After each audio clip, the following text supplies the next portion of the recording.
Renungan malam, God's Amazing Grace atau Kasih Karunia Allah yang mengagumkan oleh Ellen G. White, tanggal 9 Maret 2026.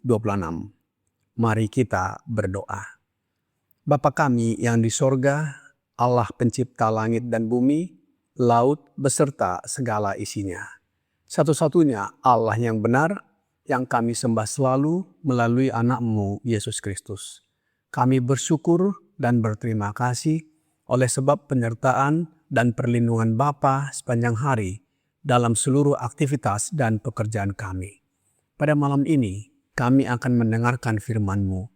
Mohon karuniakan Roh Yesus Kristus dalam hati kami, menuntun dan mengajari kami agar dapat mengerti dan menghidupkan setiap firman yang kami pelajari dan dengarkan. Besertalah dengan kami sepanjang malam ini, ya Bapa. Kami persembahkan doa ini di dalam nama Yesus yang adalah Tuhan dan Juru Selamat kami. Amin. Renungan malam ini akan dibacakan oleh Ibu Mary Rumengan. Kepada Ibu Mary, kami persilahkan. Terima kasih. Selamat malam buat kita semua. Renungan malam kita pada hari Senin, 9 Maret 2026 dengan judul Pusat Ibadah.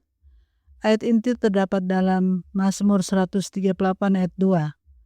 Aku hendak sujud ke arah bait-Mu yang kudus dan memuji nama-Mu, oleh karena kasih-Mu dan oleh karena setia-Mu. Sisi yang cerah dan gembira dari agama kita akan tampak pada semua orang yang setiap hari menguduskan diri kepada Allah. Ketika kita meninjau kembali bukan bab-bab gelap dalam pengalaman kita, melainkan pernyataan kasih dan belas kasihan Allah yang besar dan tak pernah gagal, kita akan lebih banyak memuji daripada mengeluh.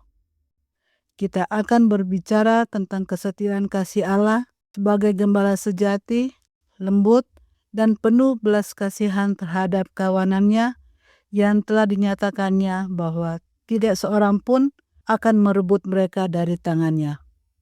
Bahasa hati tidak akan berubah keluhan egois dan ketidakpuasan.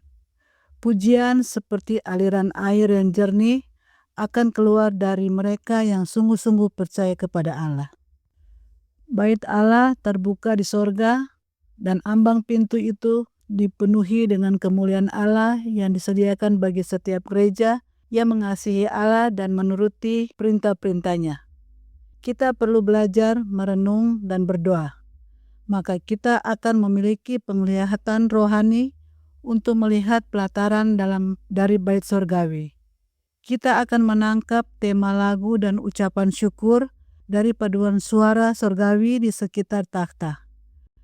Ketika Sion bangkit dan bersinar, cahayanya akan menembus dengan kuat dan nyanyian pujian serta ucapan syukur yang berharga akan terdengar di perhimpunan orang-orang kudus. Keluhan dan sungutan atas kekecewaan dan kesulitan kecil akan berhenti.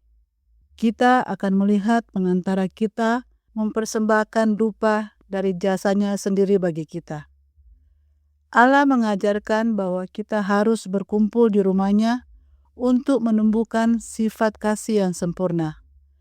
Hal ini akan mempersiapkan penduduk bumi bagi tempat tinggal yang telah Kristus sediakan bagi semua yang mengasihinya. Di sana mereka akan berkumpul di tempat kudus dari sabat ke sabat, dari bulan baru ke bulan baru, untuk bersatu dalam nyanyian tertinggi, pujian dan ucapan syukur kepada Dia yang duduk di atas takhta dan kepada Anak Domba sampai selama-lamanya. Allah Kitab Pencipta langit dan bumi menyatakan, siapa yang mempersembahkan syukur sebagai korban, dia memuliakan aku. Mazmur 50 ayat 23. Seluruh sorga bersatu dalam memuji Allah. Marilah kita belajar nyanyian para malaikat sekarang agar kita dapat menyanyikannya ketika bergabung dengan barisan mereka yang bercahaya. Marilah kita berkata bersama pemazmur, "Aku hendak memuliakan Tuhan selama aku hidup dan bermazmur bagi Allahku selagi aku ada." Mazmur 146 ayat 2. Demikianlah bacaan renungan malam kita pada hari ini. Terima kasih, Tuhan Yesus memberkati. Terima kasih atas penata layanan Ibu Mary. Tuhan Yesus memberkati. Saudara-saudari dalam Yesus Kristus, Allah Bapa adalah sumber kehidupan, kuasa, keadilan, dan belas kasihan, serta segalanya. Semua puji-pujian dan penyembahan ditujukan kepadanya. Oleh sebab itu, pusat ibadah kita tertuju kepada Allah Bapa. Ibadah adalah respons kita terhadap kasih dan kesetiaannya. Penyembahan lahir dari hati yang bersyukur. Allah rindu umatnya memuliakan Dia. Apakah puji-pujian dan penyembahan kita ditujukan juga kepada Yesus Kristus? Sudah tentu, sebab kepadanya telah diberikan Allah Bapa segala kuasa baik di dunia ini maupun di sorga. Kasih dan kesetiaan Allah diwujudkan melalui anaknya Yesus Kristus. Bagaimana sikap hati kita dalam ibadah kepadanya? Di dalam ayat inti renungan malam ini, pemazmur mengatakan, Mazmur 138 ayat 2. Aku hendak sujud ke arah bait-Mu yang kudus dan memuji nama-Mu, oleh karena kasih-Mu dan oleh karena setia-Mu. Pemazmur menunjukkan sikap hati seorang penyembah sejati dengan sujud.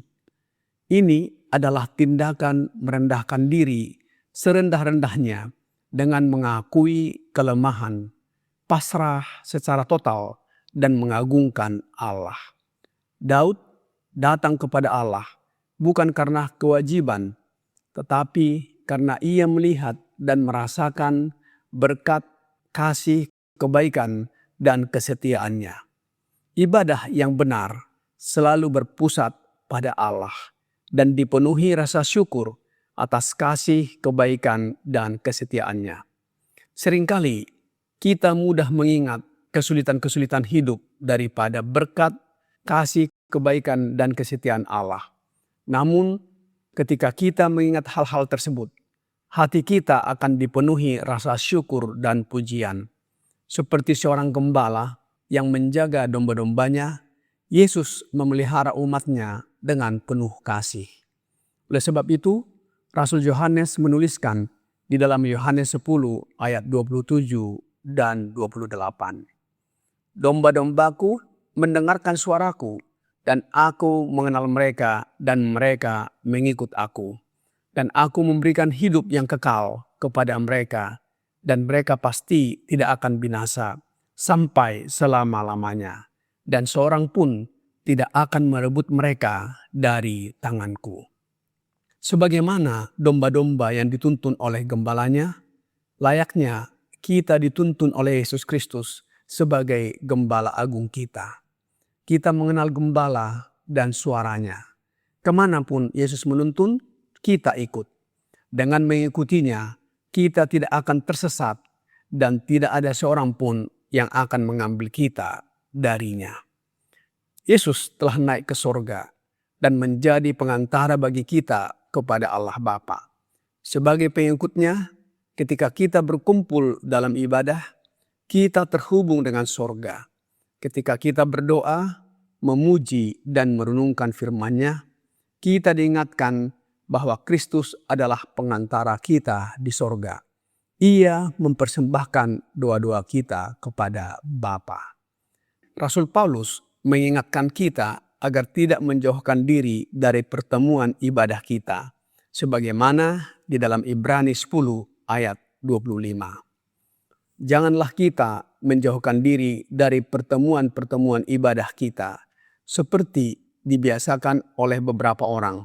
Tetapi marilah kita saling menasihati dan semakin giat melakukannya menjelang hari Tuhan yang mendekat.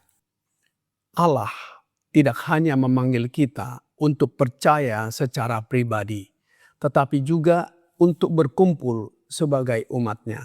Dalam persekutuan ibadah, iman kita dikuatkan dan karakter kita dibentuk. Ibadah di bumi juga menjadi persiapan bagi penyembahan kekal di sorga. Puji-pujian yang kita sampaikan layaknya persembahan korban kita kepadanya. Renungan malam ini di dalam God's Amazing Grace, halaman 76, paragraf 5 berkata, Allah kita, pencipta langit dan bumi, menyatakan, siapa yang mempersembahkan syukur sebagai korban, ia memuliakan aku. Mazmur 50 ayat 23. Seluruh sorga bersatu dalam memuji Allah. Marilah kita belajar nyanyian para malaikat sekarang, agar kita dapat menyanyikannya ketika bergabung dengan barisan mereka yang bercahaya. Marilah kita berkata bersama pemazmur, aku hendak memuliakan Tuhan selama aku hidup, dan bermazmur bagi Allahku selagi aku ada. Mazmur 146 ayat 2. Seluruh sorga dipenuhi dengan pujian kepada Allah. Para malaikat dan orang-orang kudus memuliakan Allah atas kasih dan keselamatannya. Karena itu, kita dipanggil untuk belajar memuji Allah sejak sekarang. Hidup yang penuh syukur adalah ibadah yang menyenangkan hatinya. Dalam ibadah kita, Dialah pusat penyembahan kita. Dialah satu-satunya Allah yang benar dan Yesus Kristus anaknya. Kewajiban untuk menyembah Allah didasarkan pada kenyataan bahwa Dialah Sang Pencipta dan kepada Yesuslah segala kuasa diberikan oleh Allah Bapa dan semua makhluk berhutang kepadanya. Oleh sebab itu, jangan salah sembah dalam beribadah. Jangan sampai kita menyembah Allah lain. Pemazmur dan Yesaya berkata, Mazmur 96 ayat 5, sebab segala Allah bangsa-bangsa adalah hampa, tetapi Tuhanlah yang menjadikan langit. Yesaya 40 ayat 25, dengan siapa hendak kamu samakan aku, seakan-akan aku seperti Dia, firman yang maha kudus. Yesaya 45 ayat 18, sebab beginilah firman Tuhan yang menciptakan langit. Dialah Allah yang membentuk bumi dan menjadikannya dan yang menegakkannya. Dan Ia menciptakannya bukan supaya kosong, tetapi Ia membentuknya untuk didiami. Akulah Tuhan dan tidak ada yang lain. Saudara-saudari dalam Yesus Kristus, marilah kita memusatkan ibadah kita kepada Allah Bapa melalui anaknya Yesus Kristus. Hanya Dialah yang layak menerima penyembahan kita. Kiranya pekabaran ini membawa pembaharuan dan sukacita bagi kita. Tuhan Yesus memberkati. Mari kita berdoa. Bapa kami yang di sorga, terima kasih atas firman yang sudah kami dengarkan malam ini. Kami diingatkan kembali agar beribadah hanya kepada Bapa melalui anak-Mu Yesus Kristus. Oleh sebab itu ya Bapa, kami mohon curahkan roh anak-Mu Yesus Kristus dalam hati kami, sehingga kami senantiasa dituntun untuk menyembah Allah Bapa dan penyembahan kami berkenan kepadamu. Dengan kehadiran roh Yesus Kristus dalam hati kami, hidup kami disucikan dari hari ke hari, dan karakter kami diubahkan menjadi serupa dengan karakter Yesus. Dan bila mana Yesus datang, kami diangkat dan masuk ke dalam kerajaan sorga. Kami serahkan hidup kami ke dalam tangan-Mu sepanjang malam ini, ya Bapa. Kami persembahkan doa ini hanya melalui Yesus Kristus yang adalah Tuhan dan Juru Selamat kami. Amin.